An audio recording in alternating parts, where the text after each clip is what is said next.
Do you have the right mindset that you need to achieve extraordinary success in your business and in your life? Do you believe hard enough in yourself, in the things that you have to offer, and also in your clients to accomplish the outcomes that you desire to see?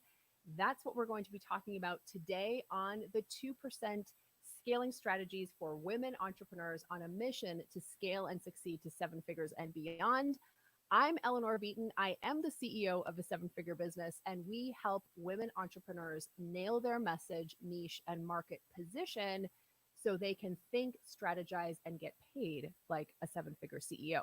So, today on the 2%, we are continuing our series of conversations with extraordinary women leaders like today's guest, where we explore the realities of running multiple six and seven figure businesses, where we take you behind the scenes of what's working now. We share inspiring stories from amazing women, and this is all in the name of inspiring you to take your business to the next level. And I am so excited to introduce my guest today, Tracy Litt. She is a powerhouse. We're so proud to have her inside our program, the Incubator. And here's what you need to know. And P.S., if you listened to last week's episode of Power Presence Position podcast, you'll hear a hilarious Tracy Litt story that I tell, which as you listen to the interview today, you will totally get where that one came from. So Tracy Litt is a spiritual advisor and mindset teacher to women entrepreneurs and leaders. She's a highly sought after keynote speaker. She's a TEDx speaker and an international best-selling author. And it's kind of like, I've heard, Tracy, you described as if Tony Robbins, Oprah Winfrey, and Brene Brown had a baby, had a kid together, it would be Tracy Litt. Tracy, welcome to the show. I'm so pumped to be here. Hello, hello. I love it. I love it. Oh my goodness. So everybody who's here, go ahead, post in the comments. Let us know you're here. Tell us where you're from. We want to hear it. Yeah. So after we finish this, watch this video through the end, then you need to go check out Tracy Litt, and you spend a few minutes around her and you just see the power and the energy. You are a spiritual advisor. It pours out of you every time you open your mouth. I want you to take us back to your childhood, okay? Because take us back to your childhood and tell us about the upbringing that created this powerhouse spiritual advisor to women leaders and entrepreneurs. I love, yeah, let's just right? go all the way back into the depth of it all, right? Where we all got our programming. So for me, I had a phenomenal childhood. I love talking about my childhood. And I, middle class family in New Jersey. I was born in Brooklyn, raised in Jersey. And Jersey from a very Jersey girl, and it is still in me, even though I'm a South Floridian now. I always wanted to be a teacher.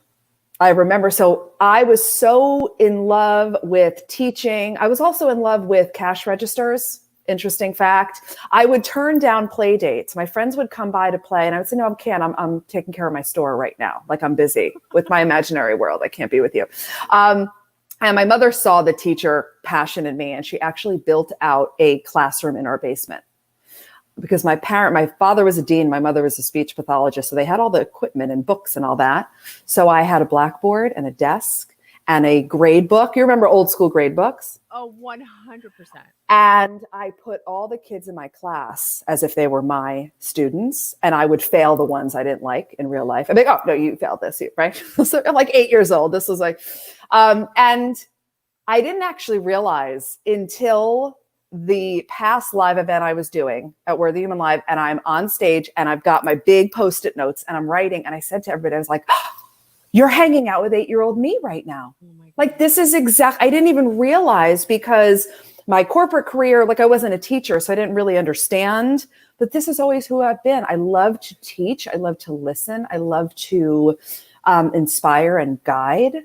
And now, fast forward, here I am doing that in a different version. Well, and it's so interesting. So I'm seeing someone saying jealous of the blackboard. I can relate, like what a mom you had, because I can remember I used to play school too. I also liked library. So like I wanted to stamp the books. I wanted to stamp the books. I would line up my stuffed animals and yell at the ones. I wouldn't fail them. I would yell at them. But here's the thing, right? And it's so interesting when you look back, our 8-year-old selves, they know. Oh, yeah. I know there's like the seeds of who we are going to become. Hmm. So, one of the things that I love that you talk about, and this is also a signature offer that you offer that people should go check out, it's called Mind Magic. And I Hmm. love that. So, what is mind magic? Ah, so mind magic itself is your ability to change your thoughts to change your reality, right? Like what mind magic is, and we all have it. And that's what's so exciting, right? It's just lying dormant. No one ever really taught you how to take these inspiring platitudes, change your thoughts, change your life, right? Mindset is everything. That sounds like really fun. Hmm. How do you do it? And what, right? That's where I go with everything. All right, Well, now because if what? you don't teach people how to do it, you just make them feel bad. I should be Correct. able to do this, but I actually have no clue because we're not raised to do this. Correct. Exactly. So, mind magic in and of itself is your ability to know and believe that you are not your mind and use this magnificent thing in between your ears as the greatest tool you have ever been given, right? And mind magic itself is this really, really deep dive 10-week self discovery and expansion group experience where we do everything from building your vision, creating new emotions to live under, shifting out of emotional addictions. I teach you depth, like nuanced mindset and super high level mindset that's not really being taught in the same way. We do a lot of inner critic work. This is kind of the work that every woman needs to do the work. Everyone who comes through Mind Magic says, this is the work that makes all the other work work.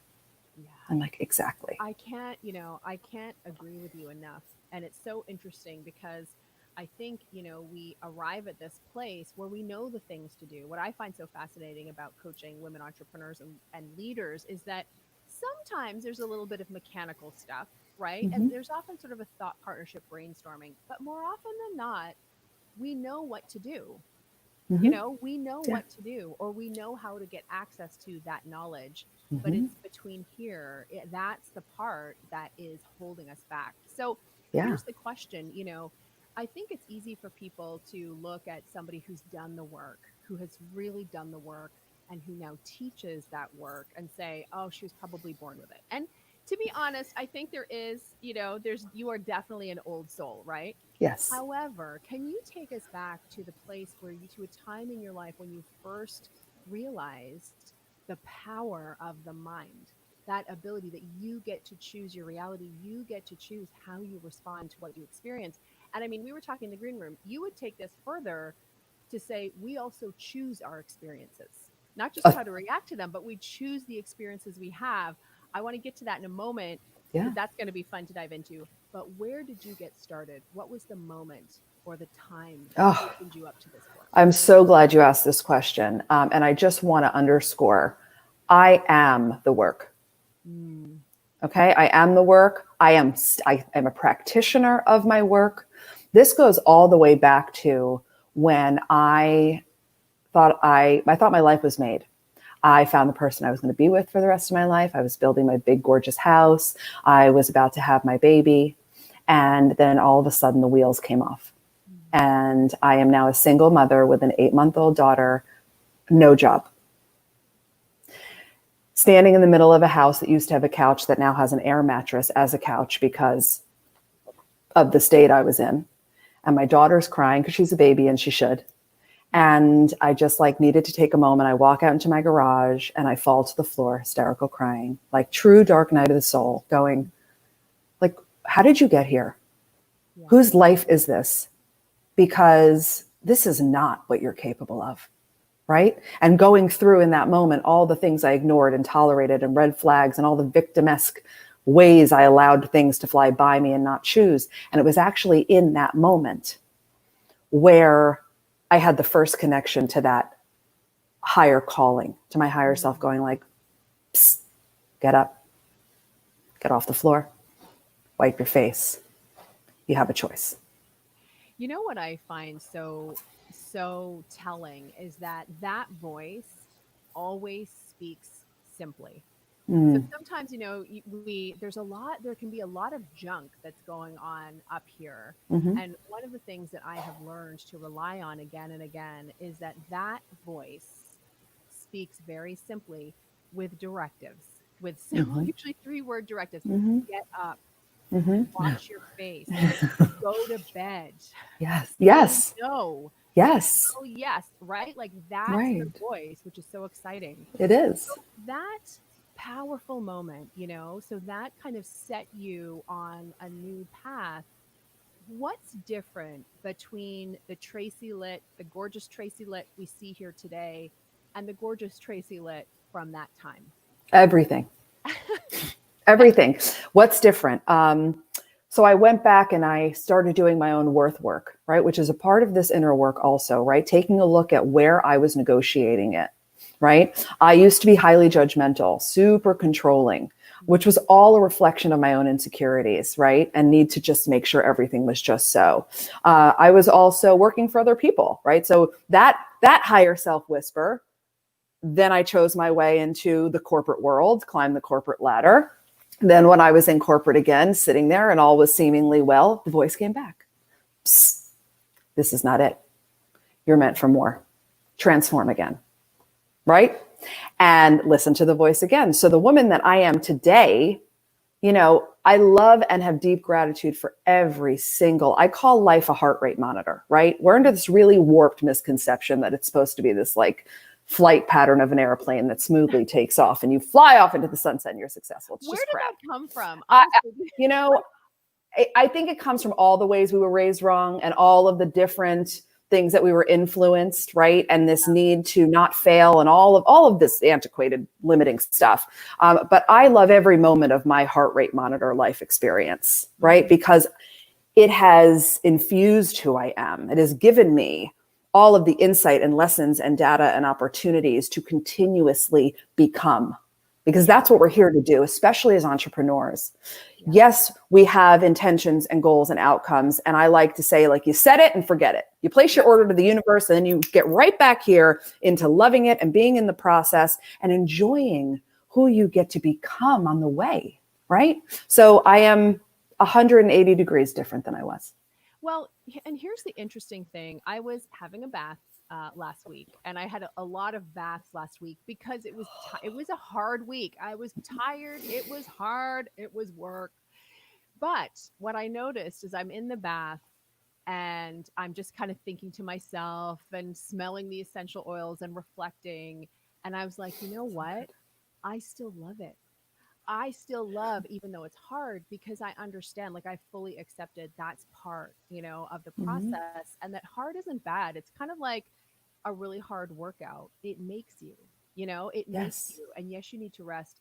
But I would say for me, that is actually probably the biggest difference between Eleanor today and Eleanor 10 years ago, where I believed that when things were hard, there was something wrong. I was doing it wrong.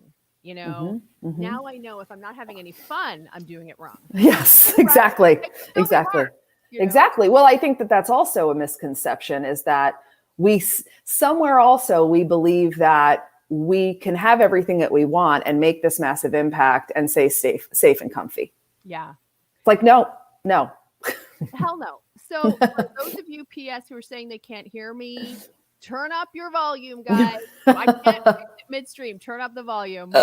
Sorry, we literally can't. If I could, I would. Yeah. So anyway, so here's so I want to get to a couple of things here. So I want to talk about faith. Yes. Because I completely, I have this program. It's called Radical Conviction. It's a free program. And the reason is because I was seeing that I was working with entrepreneurs and they wanted to have evidence before they believed. So they wanted to have evidence and proof that things would work before they invested a lot of time and energy in it, which in some ways is conventional wisdom, right? But that's not how faith works. Right? No. If you need evidence in order to believe, that's not faith. Right? No, that actually... Let's talk about it. Let's talk about it, because this is another way we were raised wrong. You'll hear me say that phrase a lot, right? Yeah. And God bless everyone who raised us. That, it's not a discount to them, but they didn't know what they didn't know. And just like for the same reason, no one buys white bread anymore and we eat multigrain, right? And you don't see companies advertising people smoking cigarettes because we know better. We evolve. And Oh, right, exactly, right? We don't cook with Crisco. Like there are certainly, we evolve, and we've learned a lot about human technology, and we've learned a lot about how this works, and we're learning more about the combination of neuroscience and quantum physics, and really understanding that in order to, if you are someone who feels like, well, show it to me, and then I'll believe it, right? What I want to invite you to do is to completely do the inverse of that, right? It's about your belief in it that allows you to see it. And the detrimental piece of looking for proof is then what you're doing is you're looking and putting your focus and attention, which I call fa, into your current reality. Yeah. And wherever you place your fa is exactly what you receive back. It's what you see back. It's also the energy that you end up emitting. And we're all energy. So let's also just say that out loud, because that's something else I see. Because it feels woo, or it feels like I can't see it, right? But if the way that we had been doing it was working for us, you would have what you want and you wouldn't even be hanging out with us. That's right. Right? So we have to be open to, whoa, okay. So when you look into your current reality, like you wake up every day thinking the same thoughts, looking at the same evidence over and over, then you are asking for more of that, right? What I want you to do is wake up and step over it. Almost like, oh yeah, that's where it is, but I'll just leave it back there. Walk over it and put your eyes and your emotions out into your vision of what you're creating.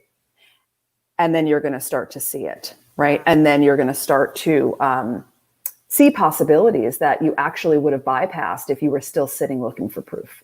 Well, this is so interesting. So I was having a conversation recently with somebody, and we were talking about, we were essentially talking about what we see in the world and how we respond to that. And I was saying, look, this is so interesting. I have been interviewing, studying, coaching, working with leaders for 20 years. And it is, and I can tell you hundreds and hundreds very successful leaders. And what I can tell you is that it's very difficult to have them say, this what's going on is terrible. This is a terrible situation. I'm feeling, I'm having a rotten day.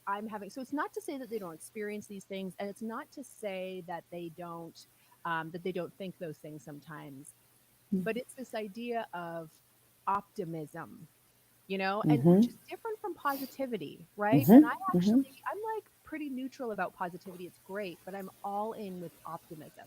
The ability to take a look at a situation and see it for the opening, see it for the opportunity that it is. And we were talking in the green room about what's going on right now in the world and the fatigue, the overwhelm, the challenges that people are feeling right now. And it was fun because Tracy was like, no. Like, Tracy pulled a classic Tracy Litt. What did you throw down, Tracy? Let's right. Yes. Well, you are the cause of every effect.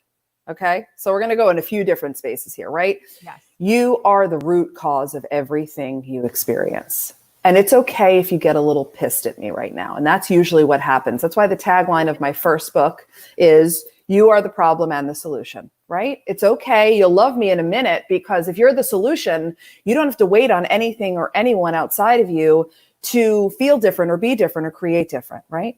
So really understanding that, and never to use positivity or even optimism as a bypass, okay? Because that's super detrimental. That creates suppression, and nothing good comes out of suppression.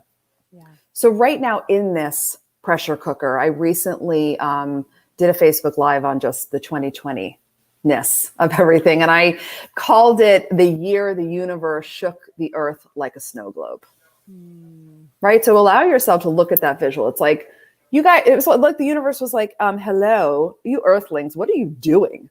Like, there's a lot of busy and constant and no connection, and not everybody's being nice to each other, and something's got to give, right? And here I like to think of, comes, and she's like, choo, choo, choo, puts it back down. And now we have this opportunity, right? We have this opportunity to take a look at what's coming up for us and the triggers and the emotions or the inaction, right? If we're using it as another reason to not do things, right? Or if we're seeing that our marriage is more disconnected than we thought or more connected than we thought, the lens through which you choose to see things is how you will experience them. So it's never for me even about positive or optimistic. It's about what are you choosing?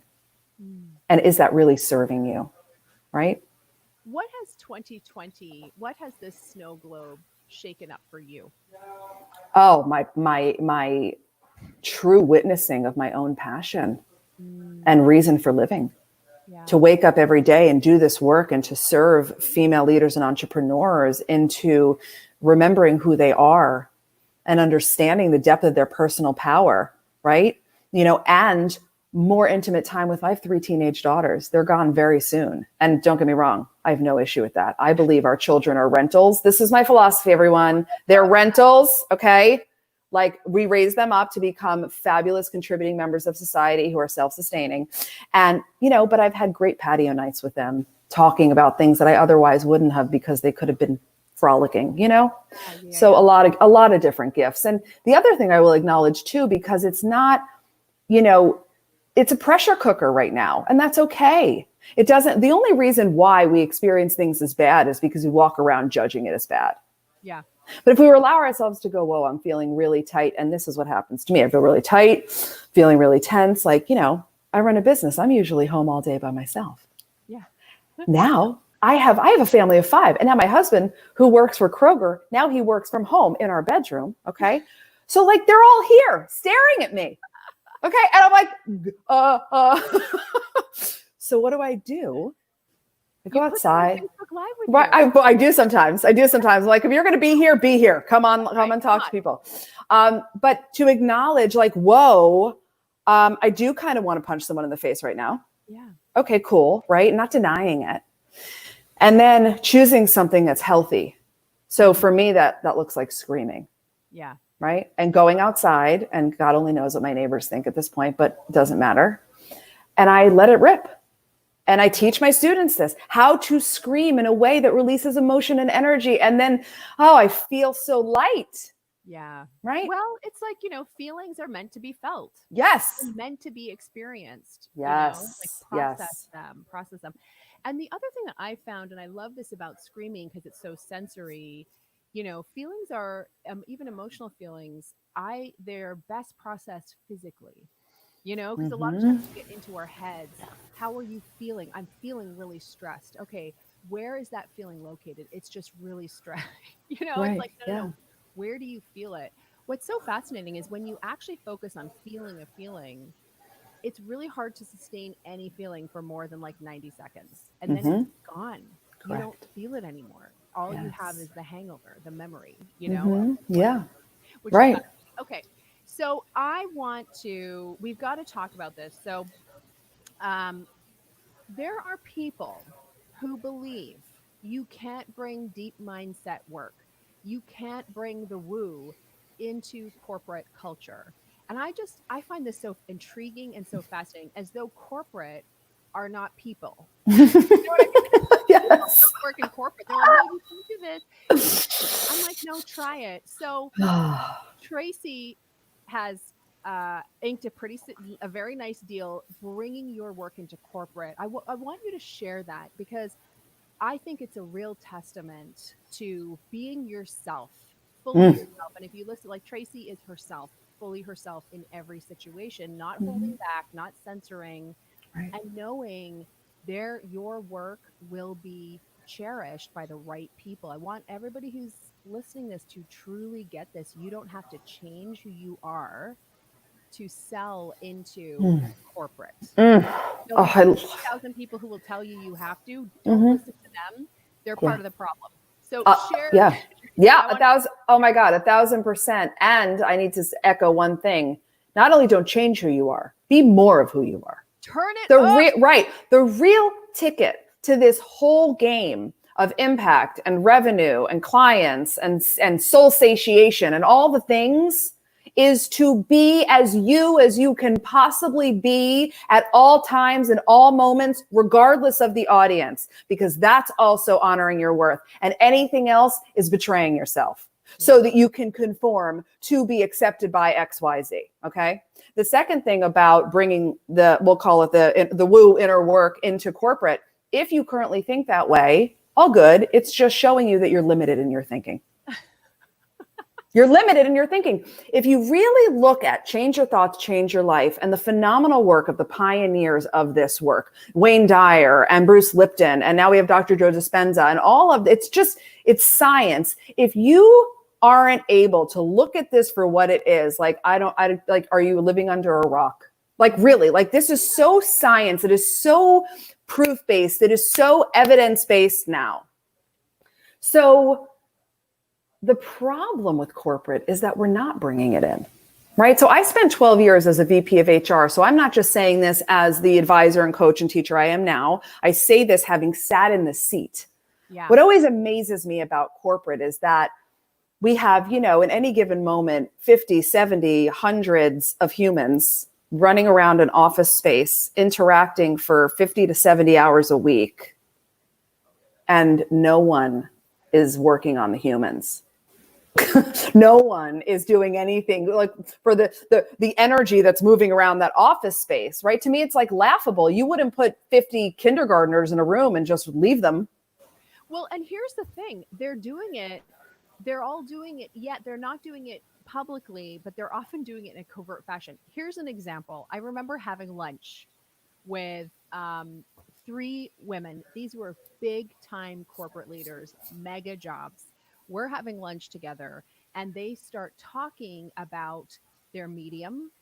They start talking about their angel cards. They start talking about, the mindset work and workshops that they're doing. The woo is 100% there, Yeah. It's just that it's not, it's subverted.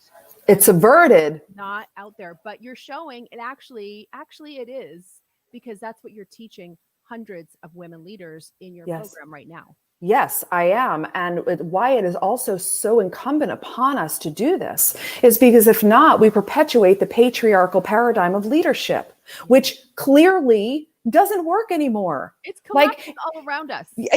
Right. And that's what I'm saying. It's like, wake up, please, and realize that this is actually what we need, because also at the core, and as someone who did human resources for so long, right?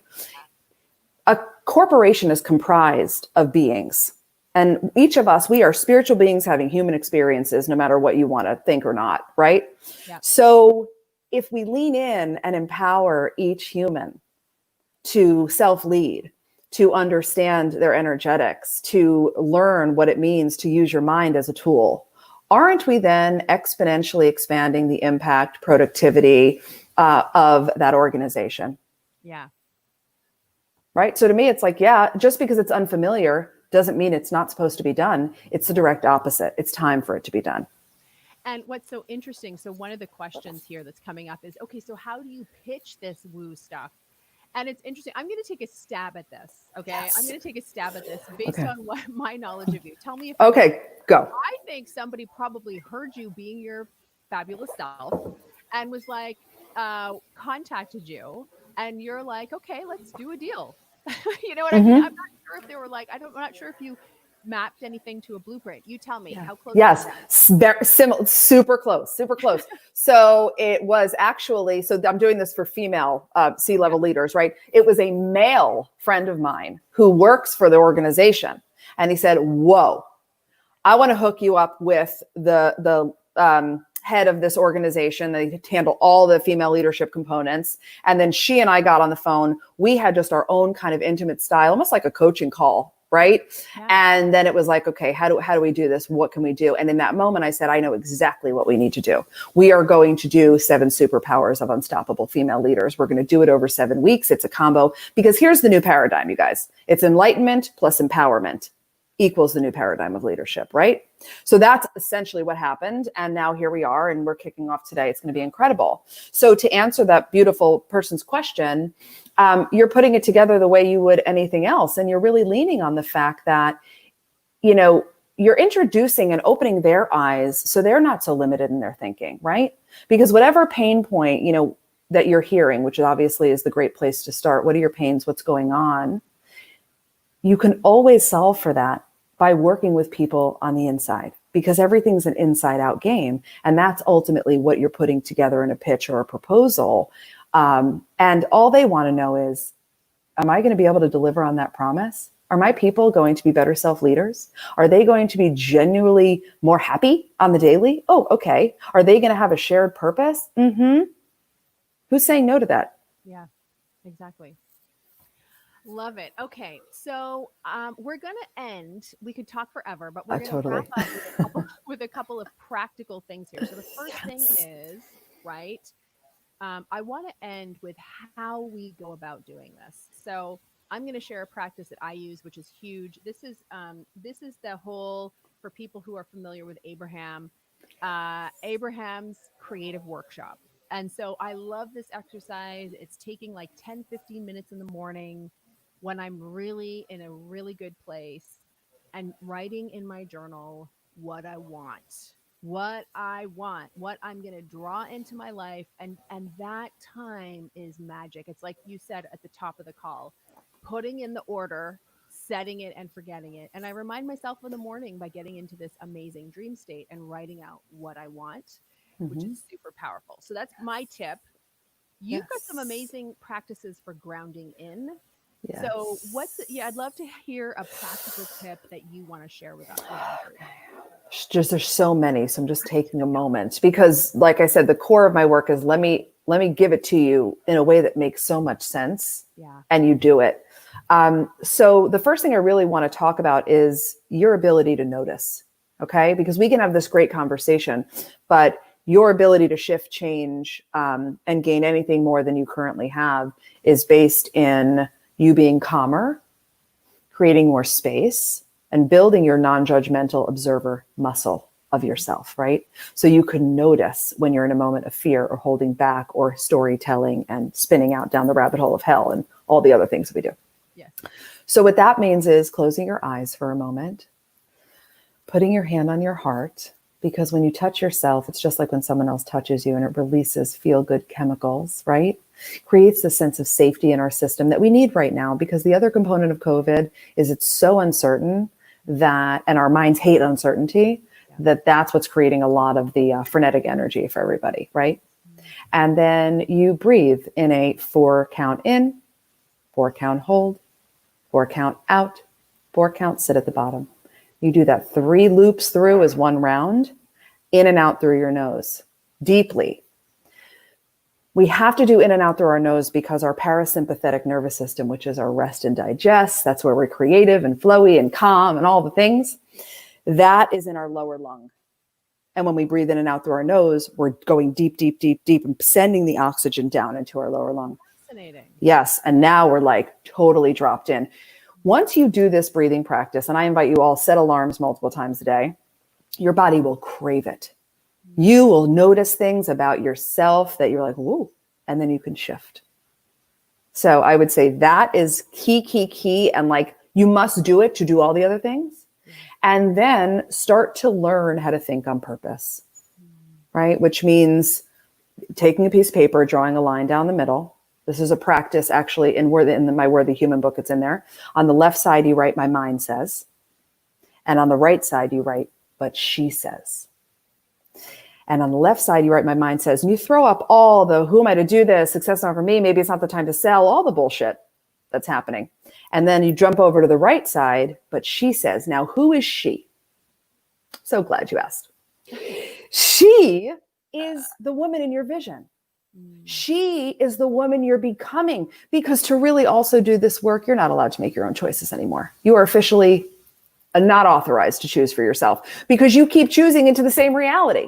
She needs to choose. So then you write what she would say. And she, your higher self, the woman who's already living in the vision, to your point of creative morning work from Abraham, right? When you were like in it and you're already doing it, now all of a sudden you think completely differently. And you know what?